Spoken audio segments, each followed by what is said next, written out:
Let me check if my music is you live. Getting Are there. we live? Okay. I think we're live. We're live in a place. I need to the best damn bookkeeping page. It won't let that go live yet. Yeah, because we need at least 100 followers. Yeah. That's Yeah. why. And I don't even know. Is it 60 days old? Is that page 60 days old? Yeah, it's more than 60 days old. Okay, we crossed that threshold. Yeah. All right. We're live. But we are not on the radio yet. We're trying to get JC and Angela back up here. I'm talking capacity and demand today. I got some other cool stuff in the works. We'll see if we get JC and Angela on or not. Josh, should we just make this baby a radio show? Sure. We'll see if we get them. We'll see if we get them on. Otherwise, it might just be a plot of monologue day. A plot-a-log. Well, here they come. Let's see about this. Look at that. Now you're rolling. Now you guys are rolling. Yeah. Now I see you. What a difference a good internet makes. What'd you do? What's the difference? What'd you do differently? We're trying to stream from her phone to the iPad, and it's just the bandwidth was just horrible. It wasn't having it. What's up, Yeah, buddy? How are you? You look less Sasquatchy now. You're less Sasquatchy now. You look more like humans. But you're like in the realm of Sasquatches. You guys look pretty good for Sasquatches. In the realm. Mm-hmm. You're good. So you guys are driving to Bali, I heard. You're going all the way to Bali. Yeah, that's North Carolina. All the way. Bali. That's what I heard. Bali. Where's Bali? That sounds like it's probably over by you, isn't it, Jai? Isn't Bali somewhere over by you? No, not sure. I'm not sure. I thought it was in Indonesia-ish. Oh. Somewhere south of India. Somewhere in the Southeast Asia. I think it's definitely closer to Jai than it is to us. I put money on it. If this was a trivia episode, we'd have like a guess the mileage from either one. Dan, I got a question, man. I'm sitting like literally parked behind as we're driving the new Tesla truck. You a fan of them? Oh, those toaster ones? The toaster truck? It's so weird. Yeah. I don't know. It seems like they're trying a little too hard. I mean, it's just, I don't know. The back end just staring like this, I don't like it. But from the front, it's kind of cool. Yep. It looks more military than anything to me. But it's like it's missing the truck bed. Like it doesn't have. I actually saw a guy load a whole. I've seen people tow with it, and then I've seen. It's weird how the truck goes up, the actual bed. There is a lot of space back there. Actually, you'd be surprised. Oh, really? Oh. Yeah, I would be surprised. Maybe a pretty cool like hunting, camping kind of thing because you could sleep back there. The hard part, my brother. Let's get on the radio. We still got to get on the radio. Jai, you ready? Yeah. I was like waiting for you guys, and then we just never got on the radio. So let's get on the radio. Jai, you ready? Jai, you ready? Yep. All right. Yep. Here we go. Welcome to Happy Hour, brought to you by Best Damn Bookkeeping.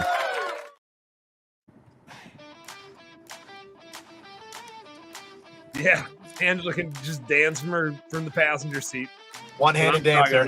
Yeah. What's up, business nerds and home service homies? It's Wednesday afternoon. I got my whiskey and Coke. I pounded out a little 4.5 miler today over lunch. Had a little extra time, but I didn't have that much extra time, so I also had to like kind of run it fast. Usually when I do more than a 5K, I'm like, I'll just get there when I get there. But today I was like, I gotta actually kick my ass into gear and get this run done. So I need a little pick me up after a little 4.5 miler today. I earned these calories. I'm proud of you, Dan. I'm proud of you. Yeah. I was down.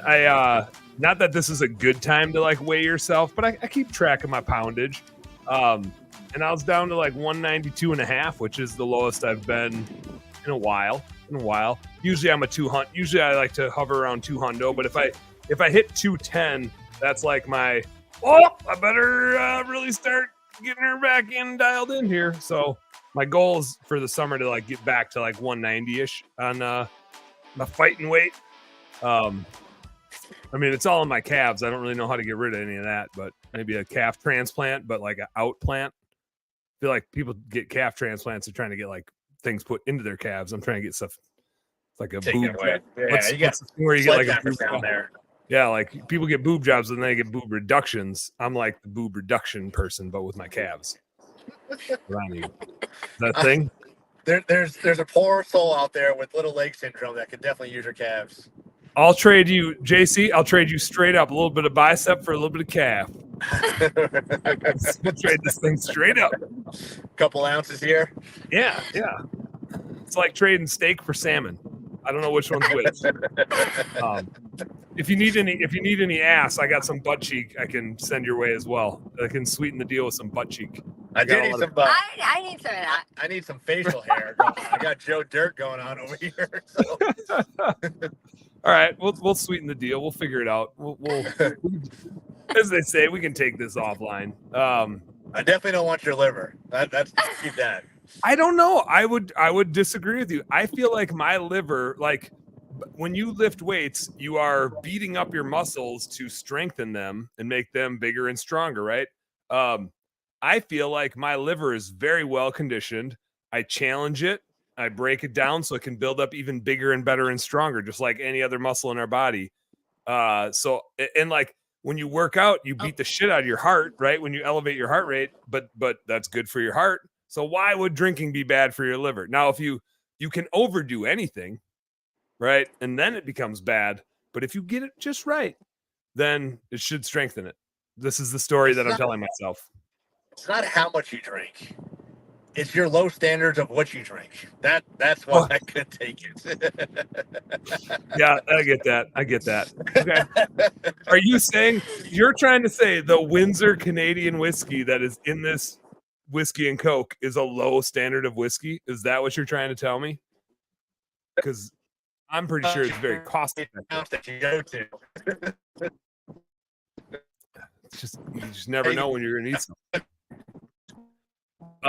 You guys are breaking up. Angela's internet is failing. You guys are losing signal. I have some announcements to make. Let me do this. I'm gonna mute you guys until you get back on a little better signal here. And I'm gonna hit me some announcements. Tonight, 8:00 Central Time, we have the first recruiting webinar of a 5-part series that I'm hosting as part of Home Service Happy Hour. I'm hosting it because I have a good lens into the recruiting space. I'm partnered in Hire Lead Chill with Michael Gregory. Sean Day is our dude. Like, he's the dude that runs it. He's going to be my special guest on the 5-part webinar series. So it's going to be a lot of me interviewing him. Normally when we talk recruiting, it's in this capacity where it's going on and we're tangential and we're telling stories and going this. When we're doing this webinar series with Sean, it's going to be very to the point, kind of more short form nuggets and like really cranking through. I think each one will probably be like a half hour at most. Tonight is all focused on labor market research. Next week, we're doing part 2, which is all going to be focused on writing sexy job ads that get clicks. Part 3 is going to be on filtering all those applicants because you want to get a flood of applicants, but then you got to efficiently get through them. So that's part 3. Part 4 is the one I'm looking forward to the most. That's going to be on group interviewing. And that one is going to be a little bit more of me talking because that thing is something I'm really passionate about. And I have like cracked the code on group interviews to save you a bunch of time, help you find better people. And then the last one, number 5, is all about culture, leadership, and keeping people. Because you can do the best job interviewing in the world, but if you suck to work for and you have a shitty business with shitty coworkers, nobody's going to stay. None of the rest of it's going to matter. So the last one's going to be all about how to keep people, engage people, and keep an awesome team. Not just build an awesome team, but keep an awesome team. Tonight, though, where it all starts is understanding your labor market. So the title of the webinar tonight is, what's up with your labor market? Does it suck or do you? Because most times it's us, right? And even if our labor market does suck, there's still awesome people out there that want to work. We just got to pull our heads out of our asses and figure out how to go find them instead of make excuses. So we know they're out there. There's tons of businesses in your area right now that are crushing it. are you? If you're not, like, that's cool. We're here to help. But that's what we're going to focus on today, is understanding your labor market and how to know what your labor market is. Who is your competitors in your labor market? Hint, hint. It's not the other window cleaners, pressure washers, maid services, HVAC companies, plumbers. Like, the more specialized your trade, those competitors of yours from a revenue standpoint, from a customer standpoint, are also your labor market competitors. But the less licensed your labor force, if you're in maid service, if you're in window cleaning, pressure washing, holiday lights,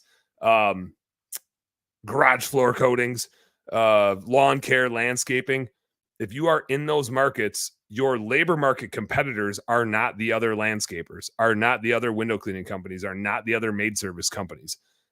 Your entire labor pool is huge and everybody's your competitor. So we're going to show you how to go find who your competitors are, what they're paying, what people are searching for that are ending up going and working for those other people. So you can, in part 2, we're going to talk about job ads, but that way you can write a job ad that targets where those people are thinking they're going to go try to work, and you can intercept them.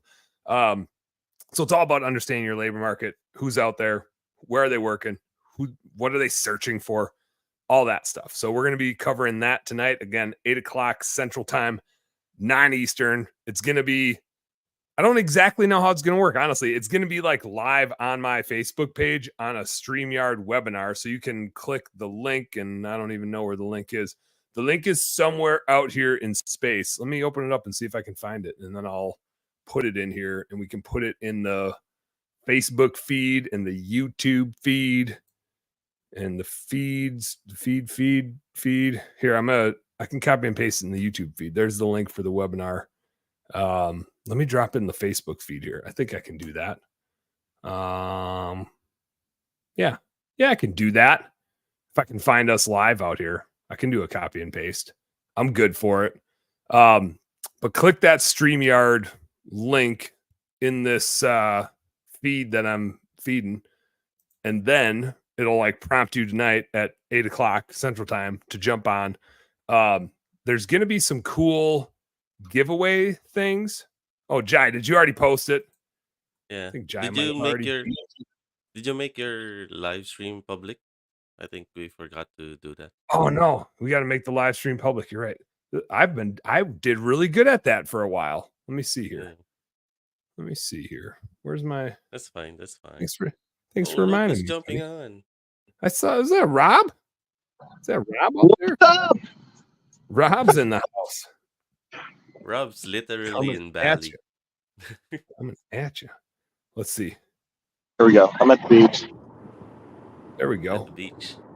What beach? You do look like you're at a beach. You're just beaching it. Lifeguard.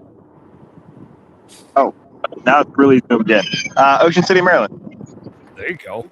Yeah, you'll be here next summer. Sun's out, guns out, baby. Sign me Yeah. up. Sign Yeah. me up. Sunburns and fishing. Yeah, there you go. How's the weather out there? It looks. I don't see a cloud behind you. Literally, there are 0 clouds, from what I can tell. Good weather. It's good weather. Good beach weather. Well, way to go. Are you just here to rub it in? Is that why you jumped on? Is it just to rub it in? I mean, I got to say that I'm a lifeguardian of beer and drink at in Angela or road trip somewhere. That all makes sense to me. Yeah. Yeah. You know. I thought I saw Sean Day jump in there for a second. Where did he go? He was just here. He was just in the background. Anyway, recruiting webinar tonight, episode 1, if you will, 8 o'clock Central. It's not taking the place of my normal. I mean, it kind of is taking the place of my normal late night happy hour show. I got Chad Murray on this week, who like used to be part of this show all the time, but now he's got a coaching client all the time that The bricklaying Chad. that distracts him from hanging out with us. And so I just said, Chad, like we should probably catch up and BS, and he's got all kinds of cool stuff going on. So Chad and I are going to do the normal late night episode tomorrow night. Tonight, Sean and I are hijacking the show for about 30 minutes to do a recruiting webinar number 1. It's going to be a 5-part series. We'll still turn it into a podcast, but if you're on live, obviously you get to interact. And Sean's going to like give stuff away on each one of these webinars. So get on the webinar so you can get the freebie stuff. I think he's going to have deals and offers and whatever else he's doing. But the main thing and the reason why I said, hey, Sean, I think we got to do a webinar series here and be like really intentional about it is in the loosening labor market where like this thing should be really easy. I still see people struggling to find good employees. They're still hiring shitty employees. They're still complaining that the labor market's hard and that's hard to find people. And it's not. It's just not. And so we want to help people dial that in. And the flip side of it is we also heard a bunch of people complaining that now there's too many applicants and how are you going to get through them all? Right. And so this Fantastic problem. Yeah, this whole, but it's still a problem. Like Michael Gregory had said yesterday, I think he was quoting Alex Hormozi, but he said every solution creates a new problem. And so when you've solved the applicant flow problem, you create an assessment problem and an efficiency problem. And so the webinar series is meant to take you through the entire solution problem solving set up until you have a bench of awesome people that you can't even hire right now. They're all just sitting in your hopper and you're ready to go. I actually have one, my top account management candidate. I have 4 people that I still have on our hopper bench that I really want to hire. They're like 4 studs and I need to get them onto our team. By the time I can hire them, I might miss out on 1 or 2 of them, but one of them is very interactive and still messaging me and still staying in touch. And I'm like, man, I need to get her on board. Another guy that we got to get him on board as soon as possible. Obviously I need to grow my business to do that, but man, it makes scaling a business a lot easier when your best candidates are like knocking down your door to come work for you. And I want to get into that today. I'm not going to get into all the recruiting stuff. Obviously Sean and I are going to do that each week over the next 5 weeks, but I do want to talk capacity and demand because our businesses suck to run and we've all been there. All of our businesses suck to run when our capacity and demand is out of balance. If we have too much demand, too many clients, and not enough employees to go do the work, or not enough time for us to go do the work, depending on what phase of the business we're in, that sucks. That's stressful. It's not a fun business to run. The flip side is also true. If we have too many employees and not enough work for them to do, we feel guilty. It drains our wallet because we want to keep paying them, even though we don't have work for them to do. And then we eventually need to lay people off and we've run out of money and that business sucks too. And so either way that equation gets out of balance is shitty for a home service business owner. I've got an analogy and I've talked about it on the show before, but I'm gonna give my analogy again. And I'm going to give some solutions to how to solve for that. What's up, Denise? How the heck you doing? Denise is in the house. Let's do this. I'm at a cliffhanger, you guys. Let's do Jai, let's do a quick commercial break since we're hitting the 20-minute mark anyway. When we get back, I'm going to give you guys my capacity and demand analogy, why it's so important, why you got to stay on top of it. And then we're going to start getting into like some tips and tricks on how to keep your capacity and demand in balance so your business life doesn't suck, so you can grow it profitably. And really, most importantly, like, yeah, growing it profitably, neat. You guys know I'm not like a super money motivated dude, which is funny for a business that's based on finance. Do we lose it? Oh no, I just froze up. No, we didn't lose it. Gyrus, cut him off now. We just lost me. What's up, Trevor William Steele from Light It Up. Yeah, we're going to get into the capacity and demand stuff. We're going to talk all about keeping that in check and doing it so that you enjoy your business. Again, more like the profit's important. You also have to have fun, and your business is a lot more fun to run when your capacity demand is in check. We'll be right back with a little more home service happy hour here on Turf Stop Radio. Don't go nowhere. We're coming back with capacity and demand.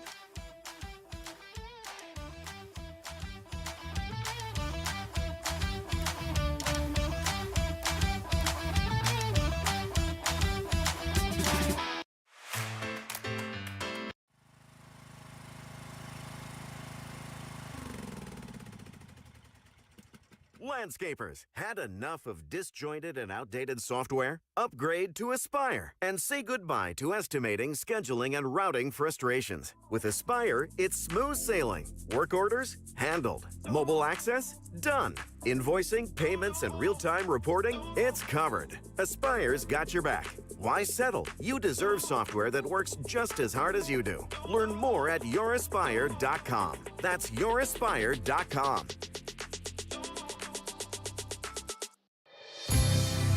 You're listening to Turfs Up Radio, the only radio station of its kind dedicated to the green industry. Now you can even ask Alexa to tune you in when you're home.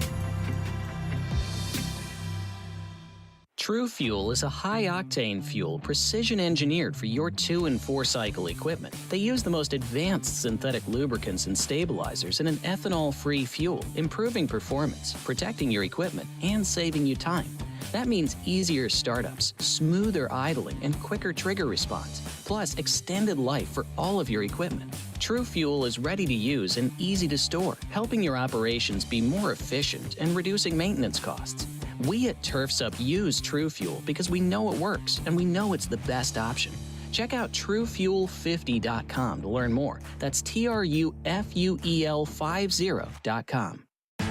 From the East Coast to the West Coast and around the world, here's to all the women in the green industry. Turfs Up Radio, your industry, your station.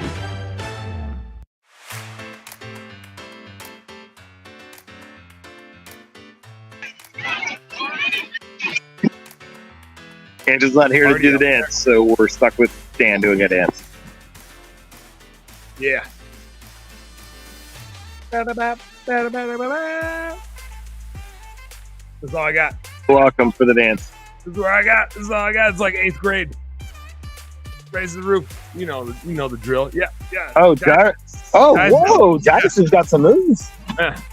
Yeah, we got it. We don't need Angela. We can dance around here. We got this. I don't know why Jairus just did the dance and then just disappeared. Like, there's got to be an encore every time now.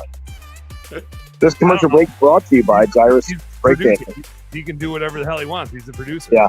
Free reign. What's up, business nerds? I'll think about it.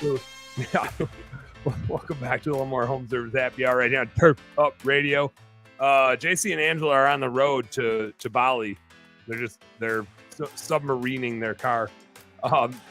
Angela chimed in. She said, "We'll jump back on if the signal gets better." Took them on an adventure route. But we got our boy Rob Anderson in the house. He's having his own adventure. He's out at the beach right now. Rob, did you plan on being at the beach today, or you're just like, hey, light day on the schedule, let's go? Hold on. Let's see. That building. Let's try right there. I am not a good weatherman. Right over there. We got a timeshare. We stay there every summer for a week. Usually it's a Monday, Tuesday, Wednesday, though. It's a weird week. It's not a full week, but we get to play tourist 30 minutes from home. Yeah, it's kind of fun. It's like, there's 6 of us. So we've got 2 Murphy beds, which if you don't know a Murphy bed, it like folds down from the wall. And then when you wake up, you like fold it back into the wall and close the cabinet, and that's it. So it's not the greatest sleeping, but it's still fun. And we're down here at the beach and can be right on the boardwalk in Ocean City, Maryland. So yeah. How's the water? Joe Deveneaux was talking the other day. He and I were BSing about a fishing tournament, and he was like, "Oh, yeah. The water temp's like 80 something," and I was like, "What?" Like, no, not for us. It was definitely warmer Monday. Yesterday was like pocket of hot, pocket of ice cold, pocket of warmish, more pockets of ice cold. Yeah. Today is pretty much ice cold, but we saw some dolphins, so it's a great day. Yeah, count it. Are your kids all splashing around in there? They're all playing in the water? You're hiding in the shade? Everybody's playing in the water. Well, half my family is and half my family isn't. But the waves are good enough. They drop you right on the beach, and no sharks. Shark. I saw Karmazin had a post of like just a monster shark that he caught. I think Karmazin's come down here. One of our property managers has like the record. It's either a tiger shark or sand shark that he caught probably 2 years ago that he caught. And we'll take you and the family down there. But Assateague, it's a national park, but like you can drive over to the dunes and like down a couple miles, and like you can't, like, they banned the ice cannons where like you freeze your bait and like air launch it.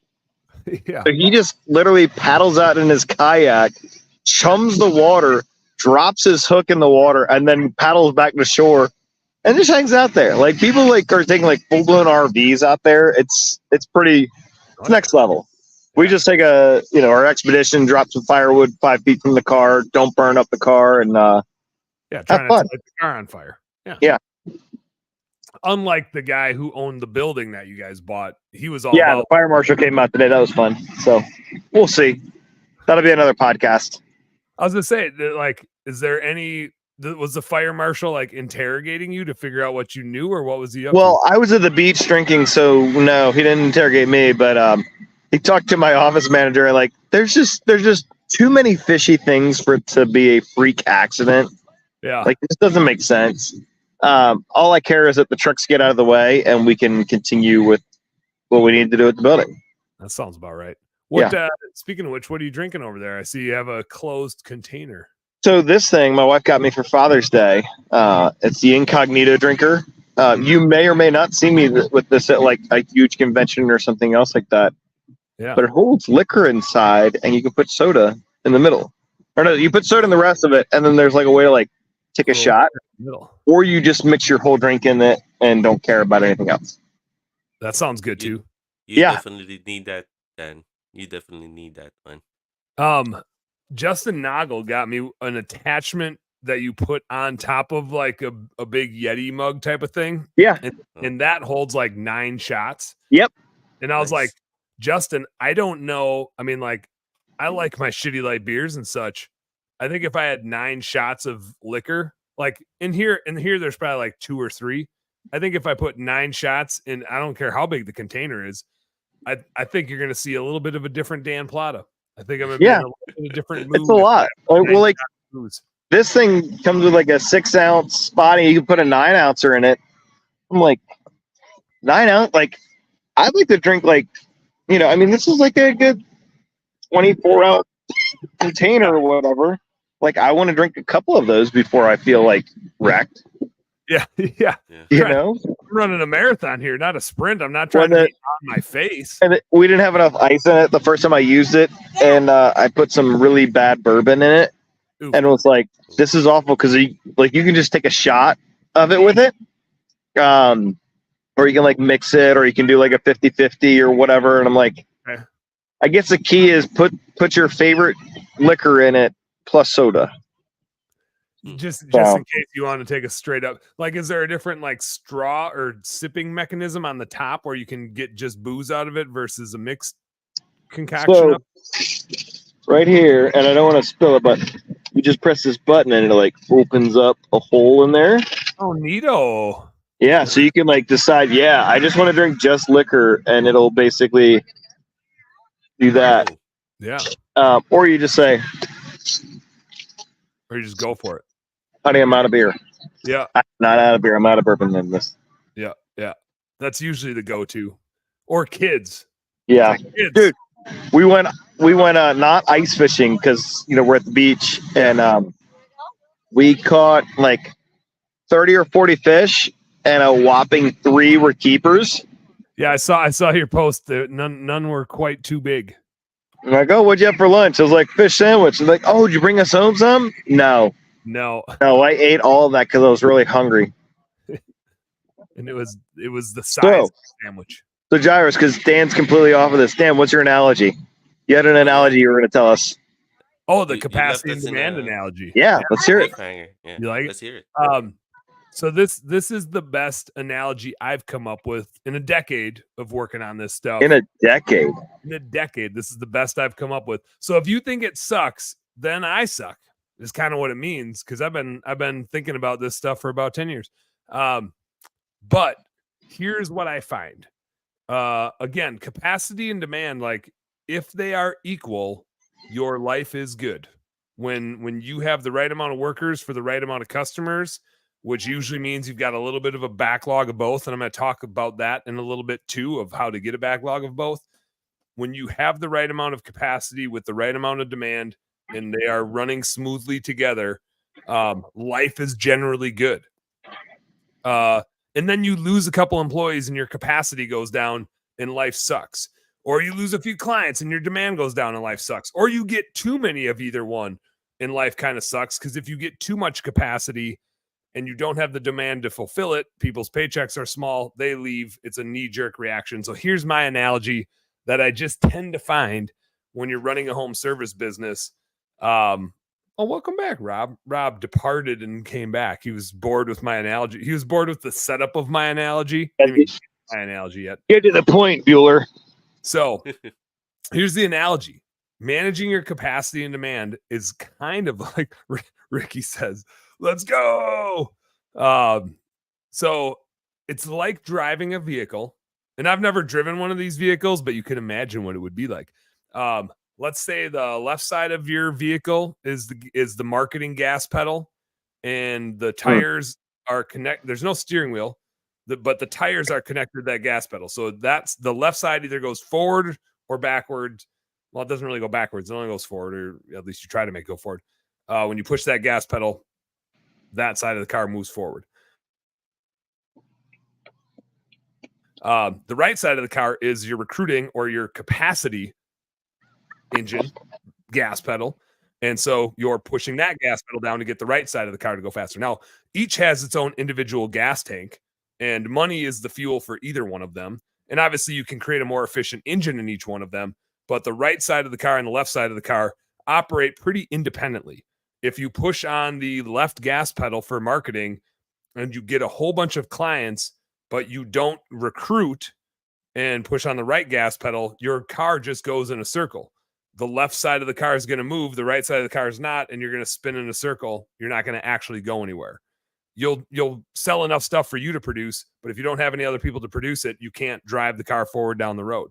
Similarly, if you only recruit and if you only have a bunch of employees, the right side of the car might go forward, but if there's no customers to work on, the car just turns in a circle, right? The right side of the car moves forward, the left side doesn't. So the whole game of running, Nate says you're just taking a Z turn. That's about, or an O turn, because you're just going to sit there and keep going in a circle. Yeah. But the whole game of running a home service business is to try to push on those gas pedals. Ideally, you push on them at the same time, at the same rate, right? And they both move forward, and you're hiring people and booking clients at the same exact speed, and you just grow and grow and grow and grow. We know it's not that easy. We know things happen, and all of a sudden, a tire goes flat on the right side of the car because 2 employees quit on one day, right? And so all of a sudden your capacity goes way down and you need to fix that. But this Kevin Boyd says 0-turn mower has essentially 2 gas pedals. That's true, right? You're driving a 0-turn mower is what it is. And even a child can operate a 0-turn mower. So it's pretty simple. But if you suck at driving it, you end up going the other direction really quickly. And that's exactly what running a home service business is like. So with your analogy, Dan, when did the cops show up and pull you over for a DUI? When you've done too many donuts, it's usually after 10. So like that's what I've always struggled with is like for us, I've always kept our production capacity above demand. Mm-hmm. Like, and it's given us some great opportunities. It's always been highly stressful. Like, I just put in a bid for multi-building apartment complex. They're like, we need it done this week. Okay, like done this week, and you might tell me tomorrow by lunchtime. I know that I have 4 rigs and I can throw a whole lot of water power at it, and we can go get stuff done tomorrow. Mm-hmm. And I see other guys that talk about like, dude, we're booked out till August. And I've never understood that. Like when I get booked beyond 2 weeks, I start freaking out. And it happens like for a week or two during Christmas light season, and usually like the end of May into June, where it's like, right now, like I'm struggling because I'm running sales and service and all that, like to get the estimates out. And like right now, it's like, oh, you want an estimate? Google Maps, boom, boom, boom. Here's a price. Just go ahead and just say yes. Just say yes. Like, here's a number. I don't even care. Like, I've got to give you a number one way or another. Like, yep. I just wonder with those guys that like, yes, I think with your analogy, they've got to start ramping up their recruiting and training. Well, like when I look at like what we'll do revenue wise with 2 to 5 day lead time versus guys with like several weeks, like we're in the same boat. You know, you do 100 grand and you're booked out 3 months, and we do 100 grand a month and we're booked out 3 or 4 days. Like, is one better or worse than the other? Like, I don't know. It's a risk that's a risk aversion thing, right? What you're saying is, if the right side of that vehicle is recruiting, you're constantly pushing that gas pedal, and you're going to keep that side of the car ahead, almost like you're constantly making a left turn, and you're going to keep smashing the marketing button and trying to get clients to speed the left side of the car up to catch up to it. They're doing the exact opposite, which is, let's make sure we have plenty of clients to work on, and then if we have a big enough runway, we'll try to like smash the recruiting button and try to find some people to work on it. What I tend to find is, if you do that, you reactively hire. And this, Sean and I are going to talk about this on the recruiting webinar a lot, which is when you reactively hire and you, instead of proactively hiring, you tend to not hire the best people. Because you're just you're looking for the best person that comes along the fastest. You're not building a bench full of people and saying, hey, I've got 10 people that want to work here, and I'm only going to take one. I'm just going to I got 200 applicants, 10 of them are good, and I've interviewed them and I've approved them. And I found this with our with our bookkeeping business that we have. I didn't always do it this way. And this was like a lesson I've learned over a decade. I had 500 applicants. 12 were people that I wanted. I've already hired 4 of those. I have 4 more that I really want to hire, but I had a list of 10 of them. And frankly, the ones on the bottom of that list, I'm just never going to hire. But I will honestly say with 100% conviction, if I was hiring reactively, I would have hired every single one of those people. They all are qualified in some capacity to work here. And if I was hiring reactively, they would be on our team.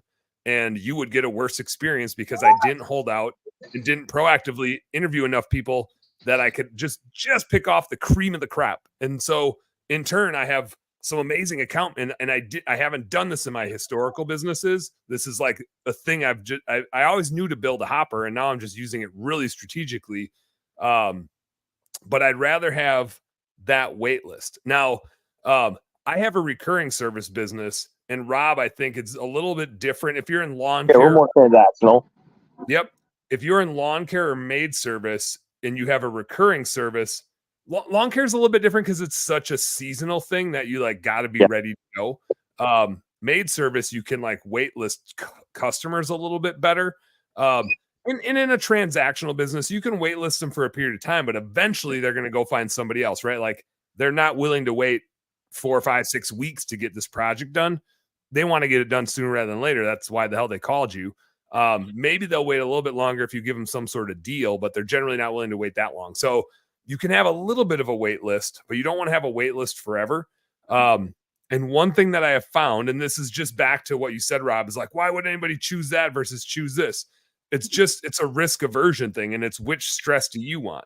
You have chosen the stress of, I got to go sell some shit. Like, and from the way you said it, it sounds like that's pressure that you want. Yeah. I want to have to go sell some shit. I don't want to be waiting around for the phone to ring. I'm going to go like, I need to get them a price. I need to sell some stuff. We need to fill out the schedule. They're afraid of that risk, right? They're more like, I want to have a guaranteed workload on the schedule. I'm really afraid of bringing somebody on the team and not having enough work for them. So I'm going to be booked out 2 months, and I still might not hire anybody because I'm afraid of bringing somebody on and not having enough work for them. To me, the sweet spot is usually if you're booked out, if you're risk averse and you're trying to have a wait list of some sort, if you're booked out 3 to 4 weeks, that tells me you're ready for another person. If you're booked out more than that, you're super ready for another person. What's up, Clay Davis checking in? And so it's like, it's what are you scared of? If you are scared of hiring the right employee, you're gonna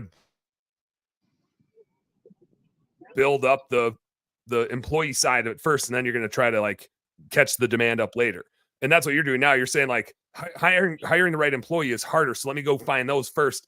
I'll sell some shit once I know I have the employee. The flip side of it, and usually it's with smaller businesses, I'm afraid of not having the work to do because I haven't figured out that system yet, but I know I can go call a helper. I know my brother-in-law can help me out and this guy can help me out. So I'm going to go build this huge book of business because I don't know how to go hire people. And so I'm going to like get a bunch of clients built up and then find helpers to help me out with it. And so it's a risk aversion thing, but the vehicle functions the same, right? Which is that if you can get the recruiting and the marketing to work at the same speed, and you can bring clients and employees on at the same pace and do a good, both require consistency. I don't know where Rob keeps going. This guy's like in and out. He's all over the place. Both require. Yeah. He needs to go to the water soon. That's right. Yeah, he's burning up. He's burning up out there. But both require like good whether it's marketing or recruiting, both require really good expectation setting. And so if you set really good expectations, if you put gas into the tank, marketing being you're spending money on ads, you're spending money on SEO, you're putting fuel into that gas tank. It's got to be the right fuel. And figuring out the right fuel is not just cut and dry, right? Every market's a little bit different. The vendor you use is a little bit different. Recruiting's no different. Are you going to put money into Indeed? Are you going to put money into ZipRecruiter? Are you going to do Craigslist, Facebook, whatever you're going to do? There's gas to put in those gas tanks. And it might not work. The fuel might not be the right fuel for you and the expectations that you set. But if you can get that in there and push those gas pedals at the same time, frankly, like you don't even need to stomp on them. Like it's not like to grow a business, you need to stomp the shit out of both of those gas pedals. What's really important is you get them going at about the same speed. And it's not like this car drives smoothly down the road. Like it's going to be herky jerky. You're going to do a little too much recruiting and you're going to do a little too much marketing. And so you're kind of always course correcting. Again, what I have found and the more you dial that in and the more you get those gas pedals pushed at the same speed and the car's driving less herky jerky, the more your business grows. It's just the truth. And when one of those gas pedals goes sideways, or when you get a flat tire on one of those cars, which is either you get a terrible client experience on the marketing side, a client has a terrible experience and you get a flat tire on that side of the car, that, creates an issue that you need to fix. When 2 employees or 3 or 4 employees all quit on you all at once, that hurts the labor capacity side of your car and you get a flat tire and you got to fix that. And that's a culture thing, right? But if you can keep those tires inflated and keep putting gas in the tank, that car can really get going down the road. But, and I see this happen all the time, when it's a big business and that car's moving really fast, it doesn't take much to go and run it off the road because there's a ton of transactions going on and there's a whole lot of shit that can go sideways. So it's not like it's bulletproof and once you get it going that it just runs itself. You need to be really good at marketing, really good at recruiting, really good at setting expectations for clients, super good at setting expectations for employees and building a culture. And that's the air in the tires to keep that car rolling forward. The analogies all come together now. But again, the better you can do that, the faster you tend to grow, the more profitable you tend to grow. And just from a personal standpoint, the most important thing to me is that's a way more fun business to run.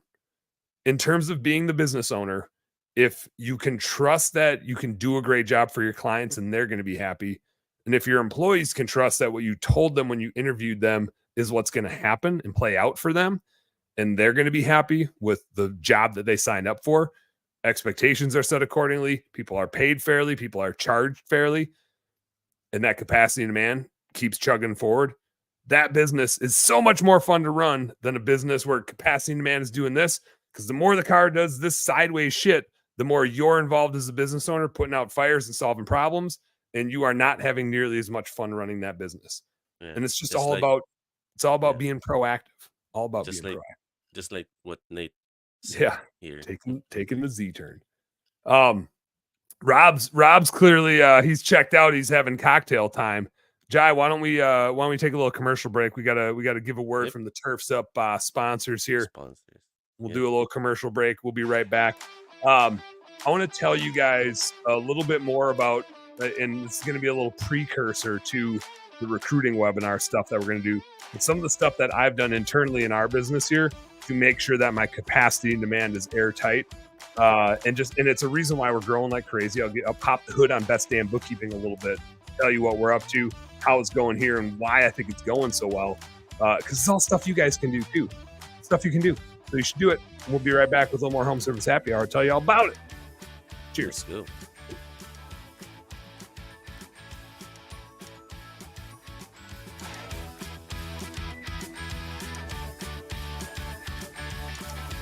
Get ready to abandon gas with Crest Commercial. With insane power and extreme longevity, the era of batteries trailing behind gas engines is over. With the Crest revolutionary 8-minute cyber system, Crest Commercial landscape tools provide the same power and performance as their gas-powered counterparts, as much as a 2-stroke engine. Plus, the Crest 60-volt CyberPack batteries charge in 8 minutes or less. Professional landscapers can finally make the switch to battery without sacrificing performance, power, or runtime. Crest, it's the only choice to replace gas. For more information or to find a dealer near you, visit Crest.com.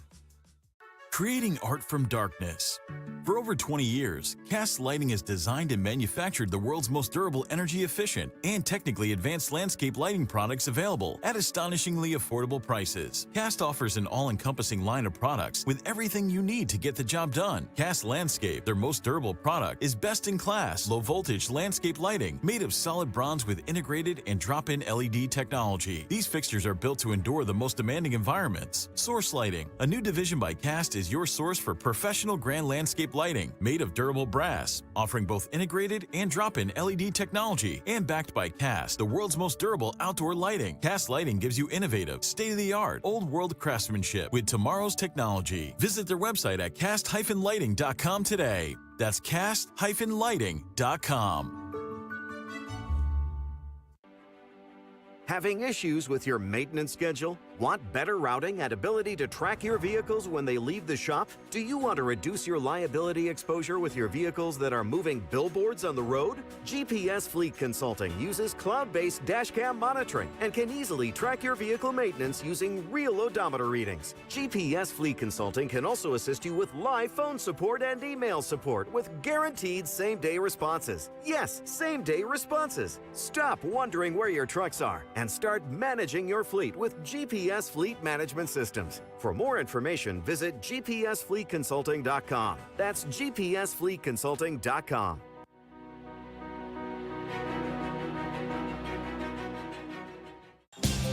From the East Coast to the West Coast and around the world, no one rocks like Turfs Up Radio. Turfs Up Radio, your industry, your station.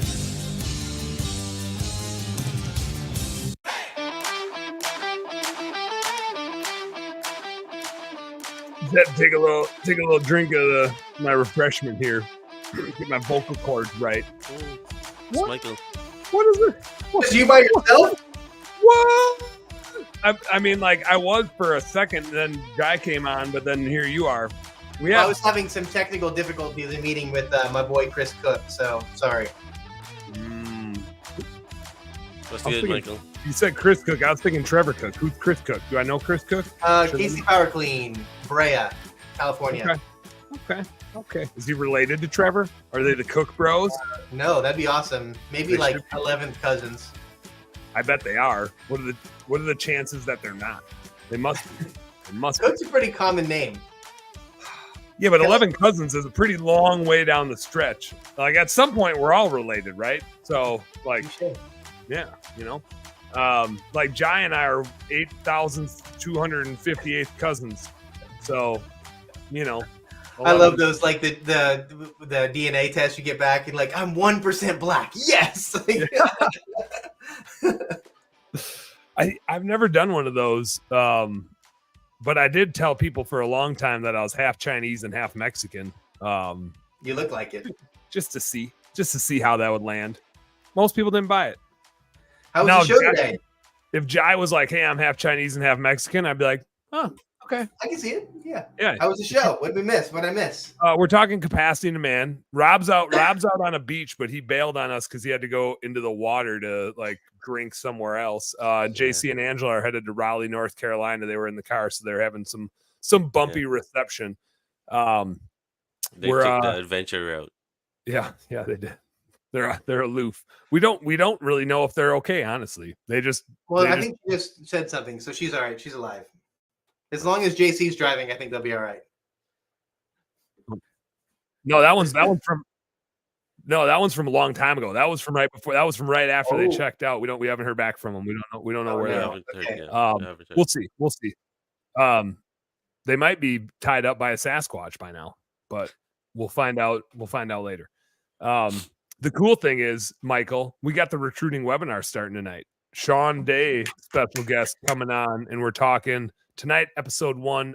Does your labor market suck, or do you?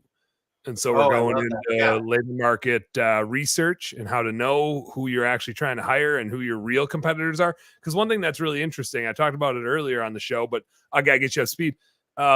Your client competitors are generally other window cleaning companies, other pressure washing companies, other maid service companies, other lawn care companies. Your recruiting competitors are not them.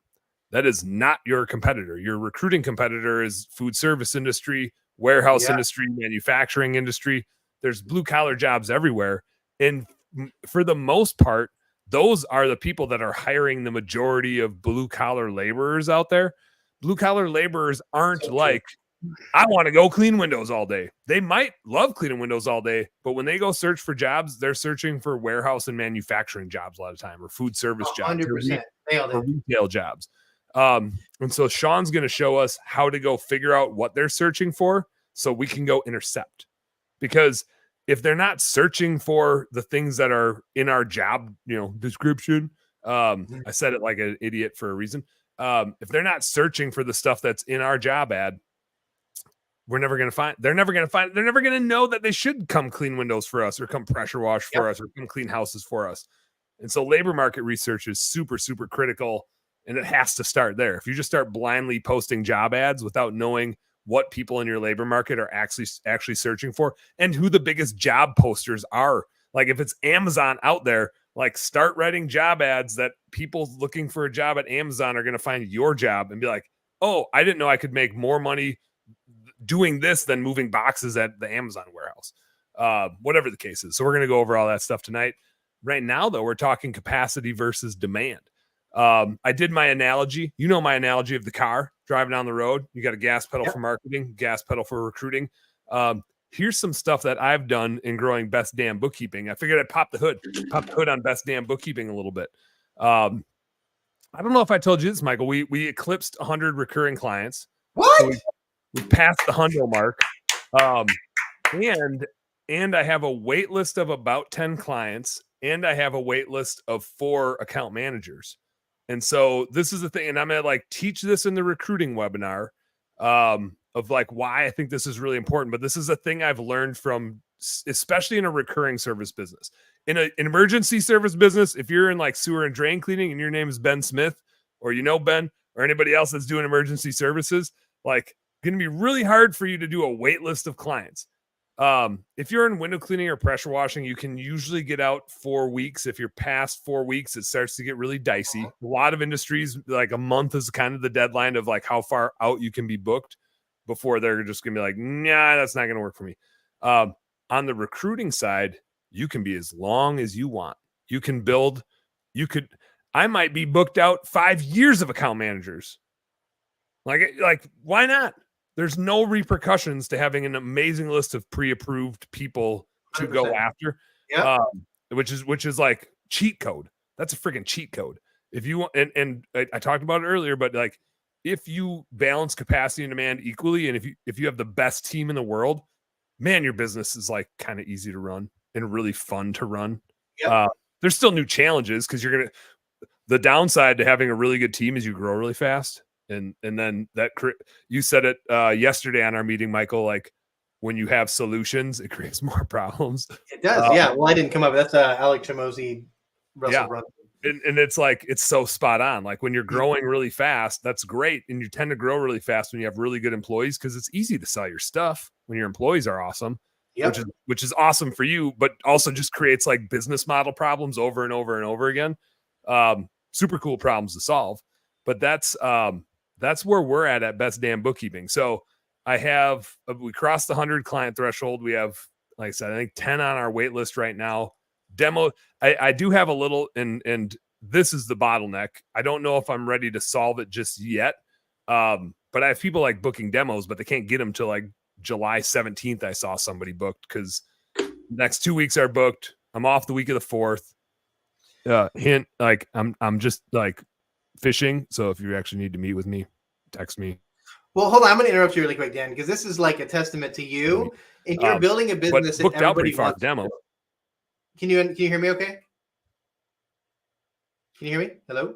Yeah. Yeah. I got you now. I'm a little laggy. I'm a little laggy over here. I'm a little laggy. I've had technical difficulties. Well, you're building a business that everybody talks about building, right? So when I would do good fit calls for the Conquer program, one of the questions is like, what's your why? What are you doing this for? What you've clearly put yourself under a tremendous amount of stress. You are doing something that's more difficult than having a job. 100% of people agree on that. So what's the point? Free time. I want my time back. I want to be able to do what I want when I want to do it. The irony is, how many home service business owners do you know that don't have the freedom of time? Yeah, 1% have wildly skewed. Yeah, but you're doing it, right? You are like a testament to hunting, going to the boundary waters, almost killing yourself, hunting, fishing, all the cool things that you love doing the most, while you're scaling a business to 100 MRR clients in less than a year. That's craziness. The ground almost killed me. The ground almost killed me. It had very little to do with me. The ground was coming after me. I was just part of it. I'm not sure what you were eating while you were frolicking around, but be careful. Yeah. Hey, some we're dude glad did, you're here. Yeah, some dude did have to get airlifted while we were there. A dude had to get airlifted out because he ate what he thought was an edible mushroom, and it wasn't. And luckily he had enough wherewithal to hit his SOS button and get airlifted out. But I'd hate to see that invoice. Well, was the ground coming after him? Like that's a weird stuff. Yeah. It's a different story. Yeah. Yeah. I was just exhausted. I just fainted. No, but you're doing it, and that people should. I mean, when you have proven that you can be successful at what most people want to do themselves, you need to have a platform where people listen, and you need to be teaching that more often, because it's a remarkable thing how you've scaled a business as quickly as you have while doing all the fun. And let's keep in mind, I'm not sure if this is too private, I'll say it anyway. You went to the Boundary Waters for a week, and you came back, and you were a single dad for a week. And you're still growing your business. Hey, you want to know what's funny? I'm a single dad this week and next week too. Marty has sales meetings out of town 3 weeks in a row. She's gone 3 days, and I save all the laundry for her when she gets back because she's just way better at it. She's way better at the laundry than me. I can move it. I can move it through the 2 machines that it needs to touch, so that they can do their thing. And then there's just a mountain of laundry on our floor where she just knows whose it is. Like, I don't know which kids it is. Oh, I'm the same way with like whose laundry is what, where it is. Yep. Yeah. I can tell Crosby's laundry. Like, I know the little boy, the 2-year-old boy stuff versus the 8 and 6-year-old girls. But Danny and Reggie, their stuff, I'm just like, I don't know. I can't tell whose this is. Like, can I just all put it like, does it really need to be folded? Because they don't care. Can I just throw it in a place where they'll know where to find it, and then they can sort it out and fight over it? I feel like that's gladiator style. Like, we'll just let them do it. But no, so one of the things, like, again, kind of the cheat code that I have found in this business, and it works best in a recurring business because you can waitlist both sides. On-demand business, you can still waitlist the applicant side. And I think that's 90% of the value. So if there's one thing to take from this podcast, and I'm going to teach this in the webinar, how I did it, the group interviewing practices that I do, and how I built the not only the team that we have, Charity's on, she's freaking amazing. Our whole team is awesome. And I'm like, the only thing I'm pissed about is I didn't figure out how to do this earlier to, like, not only, I mean, like, selfishly, not only for me, because when you have a great team, they just give a shit. And, like, they just want to do a really good job. And it's super fun to work with other people that really care. That's super valuable. But also, it's so much better for them when their coworkers are awesome. When your coworkers are awesome, you want to stay there and keep working and supporting them. And you know you're not going to have to deal with their crap. And you know, if you have a question, they're going to race to help you. And so for their sakes, and I tell people this on our group interview, which is, if you work here, my job is to ensure that you're never going to have a shitty coworker. I'm going to interview and recruit so hard way in advance that I will only ever be taking the cream of the crop. I have a bunch of people in our wait list that want to work here. There's 4 people on that list that I will hire, and the other like 5 or 6 are just never going to work here. Even though they're qualified, they're just not quite good enough to work here. And therefore I'm just going to keep interviewing and recruiting in front of it. So there's one, and I'm going to teach that in our recruiting webinar. So I'm not going to get into exactly how I did it today, but just like that is a thing that you need to do. And you need to do it for your employees' sakes because they don't want to work with shitty coworkers. But selfishly, you also need to do it for your sake because it's so much more fun running that business when you have full trust in your team and you know that they care and you know that they're going to do whatever it takes to make their customers happy. Like that is a really fun business to run. And it makes it way easier to go sell stuff and grow your business. And frankly, you don't need to sell anything. Like people come onto the demo call and I'm just like, I'm not here to sell you anything. I don't need to sell you anything. Like, let me just show you what we do. Yeah, I just want to set really good expectations. If we're the right fit, cool. Like we'd love to help you. If we're not, I'm going to go help you find the right fit. I don't want to do bookkeeping for you if it's not what you actually need. I have unsold clients before where I'm like, you should work, like, especially small businesses, go get a CRM set up first. Go get your systems and processes dialed in to help your customers and your employees.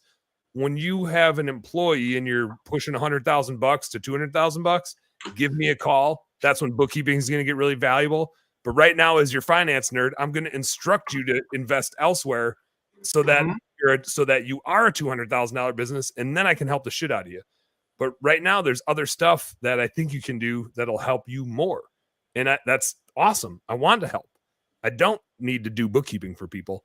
So anyway, again, like cheat code is just build that hopper. Get your recruiting system dialed in. Check out the webinars that Sean and I are doing. The link is way up in the Facebook chat. It's one of the first links. Jai and I both posted it in there. If you're on YouTube, it's on there. Jai just dropped it in again. Sean Day and I are going live. It's like a live webinar thingy. Go through StreamYard, but I think it'll also probably be out here live. It's a 5-part series. They're all going to be about 30 minutes. But if you know me, then you know me. And so 30 minutes might be an hour. I don't know. But you know what I mean. You know, I was interrupted several times, but you were on fire. That was gold. Hopefully people know where to come back and listen to that little segment. The link is on Dan's profile itself. So everybody listening, you can head over on Dan's profile and just register there. Check it out. We'll be on in 4 hours tonight, 8 o'clock Central Time, 9 Eastern, 6 o'clock Michael's time out in the CA. We'll be doing our recruiting webinar. Tonight, again, is all about labor market research, understanding who you're really targeting and who's out there and how to find them. Next week is going to be writing badass job ads using AI to do it. Sean's got some cool shit to share with you and like help you out to do it. Week 3 is all about building a funnel system. We use Go High Level. We're going to like show you what we do and how we do it. It's going to be sweet. Week 4 is going to be more of me talking about this group interview process that I do. It is like my cheat code. I'm going to teach it all. And then week 5 is going to be how do you keep people? Because you can do all this sweet recruiting stuff and build a badass team. But if you suck to work for and your culture sucks, you're going to lose them all anyway. So we need to make sure you can keep them all. And that's kind of the end all be all. It's like, you got to be able to keep people. You got to attract the right people, and then you got to keep people. So we're going to teach you more about that week 5. We'll see you. We'll see you tonight. How about that? 8 o'clock Central Time. Be there. Play us out, Jai. I got to go get my kiddos. Otherwise, I'd stay and like hang out with you guys. But we got soccer we got to go kick balls around and push other kids out of the way. That's at least Awesome. That's how I coach. You're awesome. Thank you for inviting me on. Thanks for hanging out. Home service homies, you guys know what to do. Work smarter and harder. Go earn some pride. We'll see you in 4 hours on the recruiting webinar. Does your labor market suck, or do you? Peace. Cheers.